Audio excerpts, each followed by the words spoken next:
मंचासीन पूर्णिया से आए हमारे भजन सम्राट भजन गायक रामविलास साहब जी एवं विभिन्न आश्रमों से विभिन्न स्थानों से आए अर्चनीय वंदनीय पूजनीय संत समाज सभी के पावन युगल चरणों में कोटि कोटि नमन।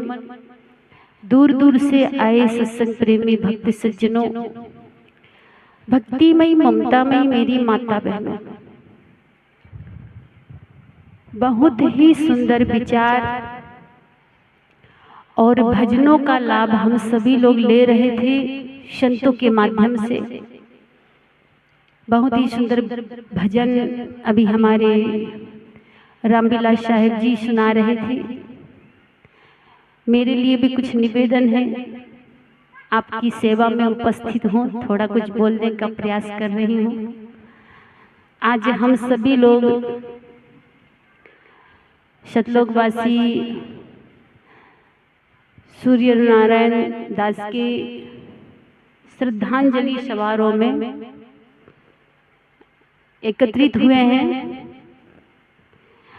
उनका भरा पूरा परिवार, 3 बेटी 3 बेटा और 3 बहू पोता पोती, तो सबका नाम तो मुझे याद नहीं है, लेकिन आज ये जो सत्संग का कार्यक्रम आयोजित हुआ है उनके बेटा बेटी परिवार के माध्यम से उनके सबसे बड़े बेटा आदरणीय सम्मानीय सुशील नारायण बाबू, दूसरे नंबर के बेटा है डॉक्टर त्रिवेणी बाबू और प्रमोद बाबू, उनकी बेटी हैं कल्पना कुमारी जी, मणिकांता कुमारी जी और पूजा कुमारी जी।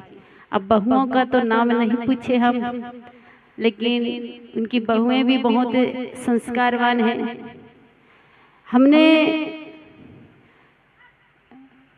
स्वर्गीय सूर्यकांत बाबू को तो नहीं देखे।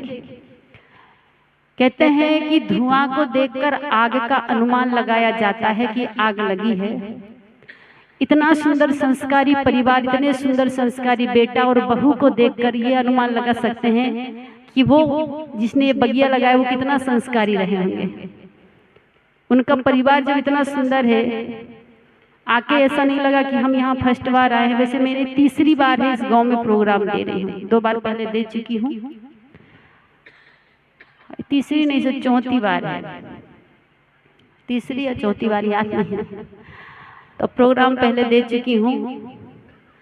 तो हमारे आदरणीय सम्मानीय त्रिवेणी बाबू ने फोन किया कि दीदी टाइम दीजिए। संयोग से आज का दिन खाली था।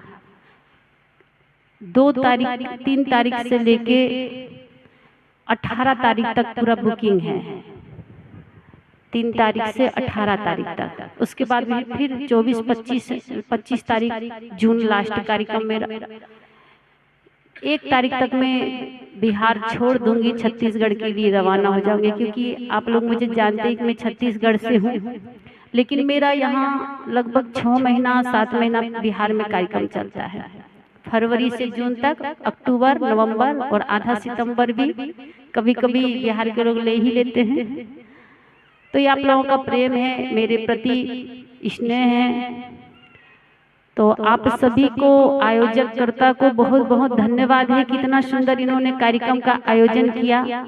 इतने सुंदर सुंदर कलाकार, इतने सुंदर सुंदर गायक सब और महान संतों को बुलाए, क्योंकि यहाँ पर आने से पहले हमने आदरणीय सम्मानीय त्रिवेणी बाबू से पूछे कि आपके घर में कौन कौन दीक्षित है, तो उन्होंने कहा साहब जी 3 पीढ़ी से हम लोग दीक्षित हैं।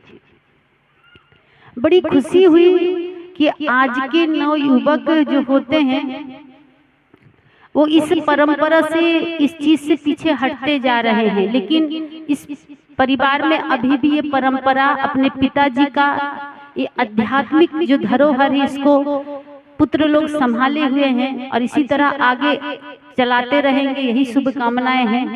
सुनकर बड़ा अच्छा लगा, गले में जब कंठी देखे और उनका विचार संत की तरह विचार। एक चीज बताती हूँ मैं कि अगर हमें किसी की पहचान करना है कि कोई संत है कि नहीं है, तो कैसे पहचानेंगे? आप संत हैं कि नहीं है, इसकी पहचान कैसे करेंगे? हम किस चीज से करेंगे? है कोई निशानी? संत की पहचान किससे करेंगे? कैसे पहचानेंगे कि आप लोग संत हैं कि नहीं हैं? है कोई चीज जिससे बता सकते हैं कि संत की निशानी है? तो एक आदमी ने कहा कि माला पहनते हैं। ठीक, अगर जो माला नहीं पहने हैं, संत मत में तो कंठी नहीं दिया जाता, तो वो क्या संत नहीं है? एक आदमी ने कहा नहीं, कपड़ा से, सफेद कपड़ा जो पहने, तो क्या लाल कपड़ा वाले संत नहीं? एक ने कहा कि जो स्तुति विनती जानता है, तो कहा जो स्तुति विनती नहीं जानता, सबरी तो नहीं जानती थी, क्या वो संत नहीं?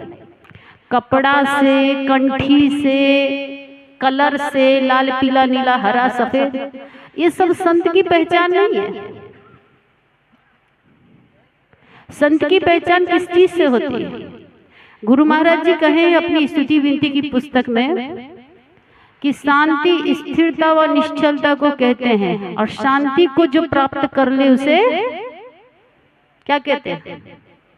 शांति को जो प्राप्त कर ले उसे संत कहते हैं। जो सफेद कपड़ा पहन ले, लाल कपड़ा पहन ले, गुरु महाराज जी ने परिभाषा नहीं बताए हैं। जिसके अंदर शांति, शांति किसके अंदर होती है? जिसके अंदर राग द्वेष नहीं है, ईर्षा जलन नहीं है, मेरा तेरा की भावना नहीं है, जिसके अंदर छल कपट नहीं है, वही संत है। ईट कपड़ा से संत नहीं हुआ जाता, या भजन से भी नहीं। कोई बढ़िया भजन गा दे तो उसको संत मत समझ लेना। अनूप जलोटा बहुत सुंदर भजन गाते हैं, सुना होगा आप लोगों, तो क्या वो संत है? जी नहीं। भजन गाने से कलाकार होता, प्रवचन करने से भी कोई संत नहीं होता। प्रवचन एक कला है। 2 महीना ट्रेनिंग लीजिए आप मुझसे, मैं मुझसे अच्छा प्रवचन सिखा दूंगी। प्रवचन करना कोई बड़ी चीज नहीं है। संत हृदय से होता है, मन से होता है। जिसका मन निर्मल हो, जिसका स्वभाव सुंदर हो, जिसका व्यवहार सुंदर हो, वो चाहे साड़ी ब्लाउज में हो या पेंट शर्ट में हो, चाहे गृहस्थ में हो, चाहे आश्रम में है, वही संत है। अब अंदर में ईर्ष्या की आग लगी हुई है। एक वक्ता को दूसरे वक्ता से, एक गायक को दूसरे गायक से, एक संत को दूसरे संत से, एक कुत्ता को दूसरे कुत्ता से। दूसरे टोला का कुत्ता घुस जाए इस टोला में तो देख लीजिएगा, भूख भूख के जब तक भगा नहीं देगा तब तक सांस। यही कर्म अगर आदमी में उतर जाए उसको संत कहेंगे जी ना। थोड़ी सी जिंदगी है। आज हम इस घर को देख रहे थे, 2 मंजिला मार्बल टाइल्स बिछा हुआ घर, आधा दर्जन बेटा बेटी पोता पोती मिला के 1-1.5 दर्जन होगा। इतनी बड़ी बगिया, माल जाल, खेती किसानी, बैंक बैलेंस, सूर्य नारायण साहब सब छोड़ के चले गए। कुछ भी साथ नहीं जाएगा। ये उनके साथ ही हुआ, ऐसा नहीं है मेरे साथ ही आपके साथ भी होगा। आज उनके भोज में रसगुल्ला खा रहे, कच्चा पक्का, बुढ़िया, जलेबी, पूड़ी, पुलाव, खीर, तस्मई। कल हमारा भी ऐसे ही भोज होगा। हमारे भोज में भी लोग ऐसे कच्चा पक्का, बुनिया, पुड़िया खा के और 2-4 भजन गा के भूल जाएंगे। कितना दिन याद रहता है? कौन सी चीज आपके साथ में जाती है? कितना धन कमा लीजिए, पर धन आपके साथ नहीं जाएगा। परिवार कितना बड़ा हो, 1 दर्जन बेटा बेटी हो जाए, वो भी साथ जाने वाला। इसलिए किसी ने बड़ा सुंदर कहा है, चाहे जितना कमा ले बंदे डॉलर पाउंड में, धर्मशाला छोड़ जाना होगा अगले राउंड में। एक राउंड में वो चलेगा, दूसरे राउंड में हम सबका भी नंबर, और जाएंगे तो कौन चीज जाएगा? कहते हैं कि बेटी भी हक निभाएगी तो कन्यादान तक, उसका अधिकार वहीं तक होता है। बेटी भी साथ निभाएगी तो कन्यादान तक, और बेटा भी फर्ज निभाएगा तो शमशान घाट तक, अग्निदान तक। अग्नि दान करने के बाद मुंह में आग लगाने के बाद में पलट के नहीं देखता। बेटी भी साथ निभाएगी तो कन्यादान तक, कन्यादान करने के बाद बेटी आपकी नहीं, वो फिर पराई हो जाती है, वो फिर ससुराल की हो जाती है, फिर वो मेहमान जी की हो गई।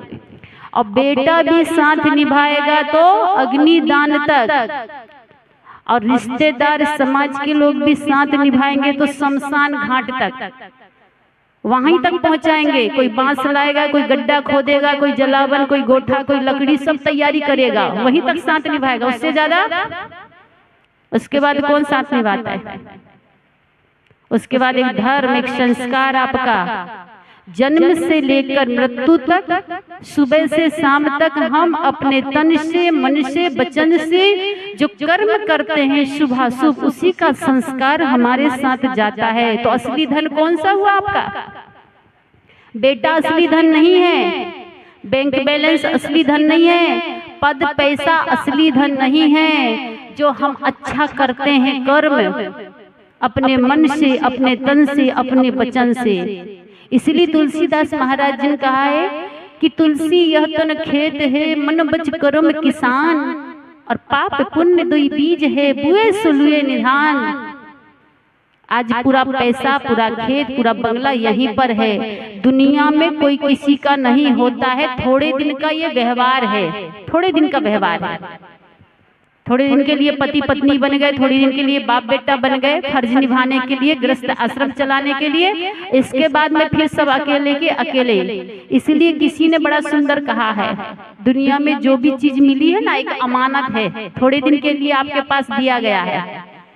किसकी अमानत कौन है? कहा बेटा है तो बहू की अमानत। 25 साल तक बेटा आपका, शादी जब तक 26 हुआ, शादी हुई, फिर वो बहू का हो गया, फिर वो आपका, जहां बहू वहां बेटा। बेटा है तो बहू का, और बेटी है तो दामाद की, मेहमान जी की। और शरीर है तो शमशान का, आत्मा है तो परमात्मा का। इससे ज्यादा किसी का कोई नहीं होता। सिर्फ कर्म ही आपका एक असली साथी होता है, जो 7 जन्म में भी नहीं छूटता है। छूट जाएगा कर्म? आप जो ध्यान कर रहे हैं, साधना कर रहे हैं, दान कर रहे हैं, वो क्या यहीं छूट जाएगा? ना। जो कुछ आप समेट रहे हैं, जो कुछ आप समेट रहे हैं, वो तो छूट जाना है। जो कुछ आप जोड़ रहे हैं वो तो छोड़ना है। और जो आज छोड़ के बैठे हुए हैं, क्या छोड़ के बैठे हैं? भक्ति छोड़ के बैठे हैं, सत्संग छोड़ के बैठे हैं, सत्कर्म छोड़ के, वही साथ जाएगा। जिसको आप छोड़ के बैठे ना, वो साथ जाएगा। और जिसको जोड़ रहे हैं, क्या जोड़ रहे हैं? परिवार जोड़ रहे हैं, मकान, दुकान, घर, माल जाल, जो जितना हो सके संसार की भौतिक उपलब्धि को हम वही सत्य मान लेते हैं। वो सत्य नहीं है, थोड़ी देर के लिए सत्य है। ये पैसा नहीं होता तो टेंट नहीं लगता, माइक नहीं लगता, हम भी नहीं आते। पैसा कुछ है, पैसा बहुत कुछ है, लेकिन पैसा सब कुछ नहीं है। क्योंकि धन कमाइए, धन कमाना अच्छी बात है, पर थोड़ा थोड़ा धर्म कमाइए। धन कमाइए, पर धन के साथ थोड़ा थोड़ा धर्म कमाइए। भोजन कीजिए, पर भोजन के साथ थोड़ा थोड़ा भजन कीजिए। भोजन कीजिएगा तो शरीर बढ़िया बनेगा, अब भजन कीजिएगा तो आत्मा का उद्धार होगा। भोजन, छाजन, भय, निद्रा, मैथुन और मोह, ये 6 पशु धर्म में ही जीवन बीत गया तो हम में और पशु में कोई अंतर? फिर बेकार है बड़े भाग मानुष तन पावा सुर दुर्लभ। कबीर साहब ने कहा केवल मनुष्य तन पालने से मुक्ति नहीं मिल जाएगी। कितना मनुष्य तनधारी इस गांव में, क्या इतने ही लोग होंगे? नहीं, इस गांव में बहुत लोग हैं, लेकिन क्या सत्संग को जानते हैं? नहीं, गुरु ही नहीं बनाए हैं। इसलिए कबीर साहब ने कहा मानुष्य तन सदगुरु मिलन मोक्षों इच्छा हो, दुर्लभ तीनों परम है पाइस योग न खो। जब सदगुरु मिलेंगे, सदगुरु से युक्ति लीजिएगा, युक्ति से मुक्ति। इसलिए गुरु महाराज जी कहे हैं कि आवागमन सम दुख दूसरा नहीं संसार में, इसके निवारण हेतु गुरु भक्ति करना। प्रभु भक्ति करना चाहिए, गुरु भक्ति करना चाहिए। क्यों करना चाहिए? बार बार जन्मना, बार बार मरना, बार बार संसार में आना, और दुख उठाना, इस दुख निवृत्ति के लिए ही भक्ति करना चाहिए। इसलिए कबीर साहब ने कहा है कि जीवन का कोई ठिकाना नहीं है, सुमिरन करहूं राम का काल गहे हैं केस, ना जाने कब मारी है क्या घर क्या परदेश, पता नहीं है प्राण कहाँ निकल जाए। एक आदमी बारात लेके गया, अभी 2 महीना पहले की घटना, समाचार में न्यूज देख रहे थे। बारात लेके गया, दूल्हा बना हुआ घोड़ा में बढ़िया सवार है, उधर से भी दुल्हन सज सवर के तैयार है कि अब स्टेज में जाना है, माला फेरी होना है। दुल्हन के पिताजी बढ़िया से 4 चक्का गाड़ी, मोटरसाइकिल, टीवी, फ्रिज, जितना सामान होता 25-30 लाख का सजा के रखा है दरवाजा में कि मेरी बेटी को विदा करूंगा तो गिफ्ट दे के विदा करूंगा। धूमधाम से शादी हो रही है। दूल्हा घोड़ा में सवार होकर दरवाजा में आया, जैसे उतरने वाला था उसके 2 मिनट पहले दूल्हा को अटैक आया और घोड़ा में ही शरीर छूट गया। हम लोग सब भी यही संसार की गति है कि पता नहीं कब ये हंस शरीर ये पिंजड़ा को छोड़ के चला जाए, फिर भी भूले हुए हैं। महाभारत में एक प्रसंग आता है, जब 5 पांडवों को अज्ञातवास हुआ था। महाभारत का उस समय का प्रसंग है, जब 5 पांडवों को अज्ञातवास हुआ था तो जंगल में भटक रहे थे, प्यास लगी हुई थी पानी के लिए, कहीं पानी मिल जाए तो पी लेते। सोचिए हम लोगों के जीवन में आते तो हम लोग भगवान को पुकारते हैं, अब भगवान के जीवन में दुख आए तो किसको पुकारेंगे? राम के जीवन में दुख आया, कृष्ण के जीवन में दुख आया, सीता मैया के जीवन में दुख आया, दुख सबके जीवन में आते हैं। वो रोते नहीं है, किसी को पुकारते नहीं है, वो उस दुख से संघर्ष करते हैं, उसको सहते हैं। हम इसको कोसने लगते। कितने लोग तो भगवान को ही गाली देने लगते हैं। एक महिला, उसका पति खत्म हो गया, यही बिहार की घटना के बाद हमको मिली, हमारे पास आई, कहा बाबा भगवान का हम क्या बिगाड़े थे? हमने कहा हम क्या जाने कि आपने क्या बिगाड़े हैं। कहा नहीं, भगवान ने हमारा पति छीन लिया, हमने भगवान का क्या बिगाड़ा था? भगवान ने अच्छा नहीं किया हमारे साथ। हम कहा भगवान किसी जन्म का दुश्मन होगा तुम्हारा? अरे भगवान काहे बिगाड़ेगा? ये तो हमारा कर्म है, जितने दिन के जिसके साथ हमारा सहयोग होता है, संबंध होता है, उतना ही दिन हम जीते हैं। कहते हैं जिसका दुनिया में जितने दिन का खाता है वो उतना ही दिन खाता है। जिसका जितना दिन का खाता है ना यहाँ दुनिया में, उतने दिन खाता है, उससे ज्यादा नहीं खा सकता। और जहाँ जिसका खाता होता है वो वहीं खाता है। अब बताइए, हमारा जन्म हुआ एमपी में, एमपी मीन्स मध्य प्रदेश, और रहते 30 साल से छत्तीसगढ़ में। हमारी संस्था है साध्वी आश्रम में, भारत का सबसे बड़ा आश्रम कबीर आश्रम लड़कियों का। वैसे भारत में तो बहुत सारे आश्रम हैं, बड़े बड़े आश्रम हैं, लेकिन लड़कियों का बाल ब्रह्मचारी सन्यासी आश्रम भारत में सबसे बड़ा हम लोगों का है, कबीर ब्रह्मचारिणी आश्रम पोटियारी। उसकी में सबसे छोटी साध्वी है, 80-90 साध्वी है, सब बाल ब्रह्मचारी। अब सोचिए मेरा जन्म एमपी में हुआ, मध्य प्रदेश में, मैं रहती हूँ छत्तीसगढ़ में और प्रवचन देती हूँ। 8 महीना मेरा बिहार में बीत जाता है। कभी सपने में भी नहीं सोचे थे जब हम घर में थे कि कोई बनकोरा गांव होगा, सोचे थे अब बनकोरा में यहाँ घर होगा, यहाँ हम खाएंगे। लेकिन किस्मत यहाँ तक हमको, हमारा भाग हमको प्रारब्ध यहाँ तक ले आया, या जहाँ जिसका खाना पानी होता ना। आपके यहाँ जो बेटा बन के आया है, बहू बन के आई है, ये उसकी किस्मत का है, उसके भाग्य का है। अचानक कोई आता जाता नहीं है। देखिएगा किसी किसी को बढ़िया पत्नी मिल जाती है। कहते पत्नी भी 2 प्रकार की होती है, एक होती धर्म पत्नी और एक होती गरम पत्नी। किसी किसी की पत्नी बड़ी अच्छी होती है, बड़ी संस्कारवान, और किसी किसी की पत्नी मत पूछिए, लगता है पूरा राष्ट्रपति शासन चलाती है। और झगड़ने में तो ऐसे आगे होगी वो। एगो पत्नी को देखी, हम पति से ऐसी झगड़ रही थी, हम कहे बाप रे बाप, झांसी की रानी लक्ष्मीबाई भी फेल है। पूरा अपना आंचला को ऐसे बांध के पति से झगड़ रही थी। तो ऐसा नहीं करना है। कई बार महिलाओं को देखते हैं हम, अभी 26 तारीख को देख रहे थे, कुछ महिलाएं बढ़िया सज सवर के तैयार होके नया लाल लाल साड़ी पहन के, लाल चुनर, लाल चूड़ी, लाल को बिंदी, सारा चीज में चेक, क्या कहते हैं, मैचिंग, मैचिंग करके बढ़िया से ऊपर से नीचे तक, अब बर के गाछ को पंखा डुलाने के लिए जा रही थी। आजकल मैचिंग का जमाना, पहले ऐसा नहीं होता था। आज से 20-25 साल पहले ब्लाउज का कलर अलग, साड़ी का कलर अलग, साया का कलर अलग, जोन मिल गया पहनना, तन ढकना चाहिए। आजकल वो समय नहीं है। आजकल जोन साड़ी तोन ब्लाउज, उसी कलर का ब्लाउज, उसी कलर का चूड़ी, सैंडल, लिपस्टिक, बिंदिया, सारा ऊपर से नीचे मैचिंग। अरे जितना मैचिंग कर लीजिए आप, जब तक मन मैचिंग नहीं होगा ना, तब तक ये बाहर की मैचिंग शांति नहीं देने वाली, खुशियां नहीं देने वाली। सास बहू में मन मैचिंग होना चाहिए, देवरानी जिठानी में मन मैचिंग होना चाहिए, पति पत्नी का मन मैच करना चाहिए, तब तो मैचिंग बढ़िया है। और नहीं तो ये बाहर की लाल पीली मैचिंग कितना कर लीजिए, कोई काम करने वाली।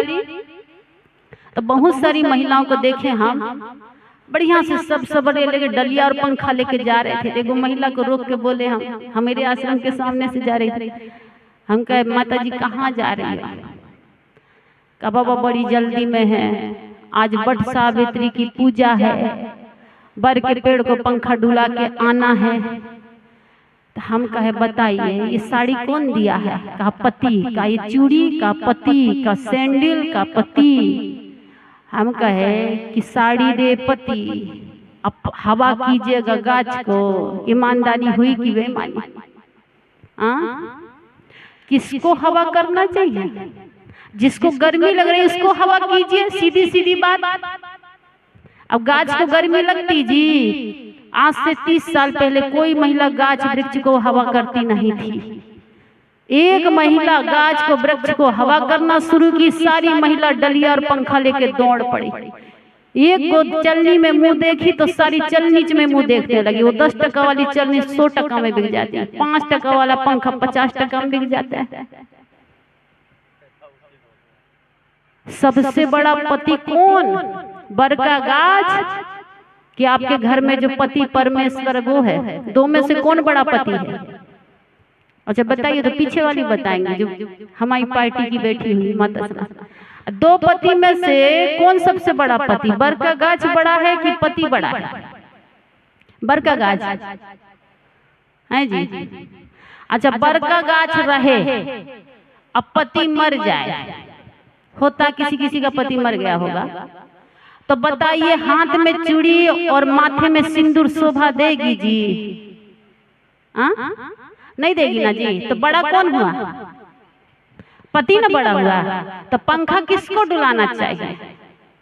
जिससे आपके हाथ में चूड़ी शोभा देती है, माथे में सिंदूर शोभा देता है। पति ड्यूटी से आए, खेत से, मकई के खेत से काम करके आए, पसीना से तरबतर हो जाए, तो बढ़िया शीतल जल अब बढ़िया भोजन दे के अब बगल में पंखा लेके ऐसे हवा करने के लिए बैठ जाइए, अब बड़े प्रेम से भोजन खिलाइए। सो तो करेंगी नहीं, वो चीज तो करेंगे नहीं, क्या करेंगे बताओ? यहाँ की महिला या कहीं की, ऑल इंडिया की बात कर रही मैं, ये बनकुरा की बात नहीं कर रहे, नाराज मत होइएगा। महिलाएं क्या करती? पति कहीं से परेशान होके आया, ड्यूटी से आया, चाहे खेत से आया, कहीं से आया, और पूरे दिन का न्यूज का कलेक्शन करके रखेंगे, देवरानी का, जिठानी का, बच्चे का, सास का, ससुर का, और 2-4 पड़ोसी का भी कलेक्शन कर लेंगे। लगता न्यूज 24 की ट्रेनिंग लेके आई। अब पूरा न्यूज इकट्ठा करने के बाद कब मौका मिलता? जब पति खाने बैठे, भूख लगी है, दिन भर का थका है, वो बोलता लाइए भोजन लगा दीजिए। भोजन की थाली लेके आएगी। थाली में क्या लाएगी? दाल, चावल, चोखा, चटनी, भुजिया, आधा थाली भात। अब भात जैसे परसेगी, थाली सामने रखेगी, उसके साथ 100 बात, उसी समय बात खोलेगी सबका। देवरानी की हो, जिठानी की चुगली हो, सास की बुराई हो, चाहे ससुर का, पड़ोसी का, बेटे का, बेटी का, ननन का, वो उसी समय, किस समय बेचारा जब भात खाना शुरू करता ना, उसी समय बात परोस देती है। अब बेचारे पति का पेट तो आधा भात से भर जाता है और आधा आपकी बात से। तो बात से मत भरिए। क्या होगा बात से भरिएगा तो? आज पुरुषों में डायबिटीज, डायबिटीज मीन्स चीनी की बीमारी, जिसको शुगर की बीमारी कहते हैं, शुगर, तो चीनी की बीमारी बहुत ज्यादा